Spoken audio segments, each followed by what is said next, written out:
নমস্কার বন্ধুরা, আমি পায়েল। আর আজকে আমি একটা বিভৎসার ওপর একটা মনোলগ করে তোমাদের দেখাবো। তো দেখো তোমাদের ভালো লাগে কিনা।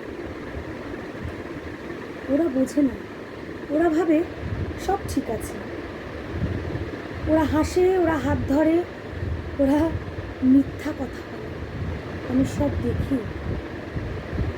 এই শহরটা কেমন পচন ধরেছে, এই শহরটা একটা পচা মাংসের স্তূপে পরিণত হয়েছে।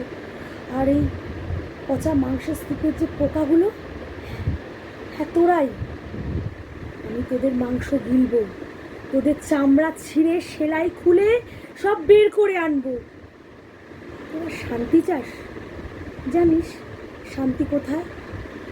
শান্তি আছে মৃত্যুতে, যেখানে কোনো মিথ্যে থাকে না। আমি জানি কি করে শান্তি আনতে হয়। এই দেখ, এই যে ভাঙা কাচের বোতল, যেটা আমি নিজে টুকরো টুকরো করে তৈরি করেছি, আর এই যে একটা লোহার রড, এই দুটো কিন্তু বস্তু নয়, এই দুটো হচ্ছে শুদ্ধিকরণের হাতিয়ার। এই লোহার রড দিয়ে আমি তোদের মাথা থেতলে দেব। একবার না, বারবার বারবার, যতক্ষণ না ওই মগজটা বেরিয়ে আসে তোদের মুখের ওই পচন ভরা মিথ্যে হাসিটা চিরদিনের জন্য মুছে যাবে। আমি তোদের মতো অত নরম নই।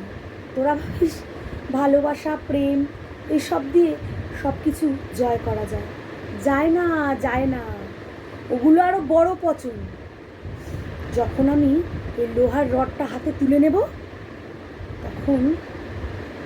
তখন আমার মধ্যে কোনো দয়া, কোনো মায়া, কোনো মমতা কিচ্ছু থাকবে না। শুধু থাকবে একটা পবিত্র ক্রোধ, যে ক্রোধ দিয়ে আমি তোদের ধ্বংস করব। তোদের রক্ত দিয়ে আমি আমার হাত ধরব।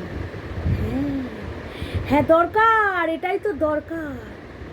একটা রক্তের নদীর মতো নদী, তাই শহরের পচা মিথ্যা সব কিছুকে ভাসিয়ে নিয়ে যাবে।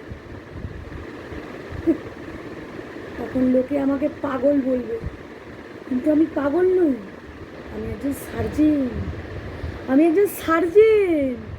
আমি ক্যান্সার কাটছি, শুধু সেই অংশটাই কাটছি যে অংশটা কখনো ঠিক হবে না। তোরা মরবি, সবাই মরবি। তখন চারিদিক শান্ত হয়ে যাবে, নতুন একটা ভোরের সৃষ্টি হবে। রক্ত দিয়ে শুদ্ধ হওয়া সেই ভোর, যেই ভোরে শুধু কেউ থাকবে না, শুধু থাকবো আমি আর আমার এই শুদ্ধিকরণের হাতিয়ার।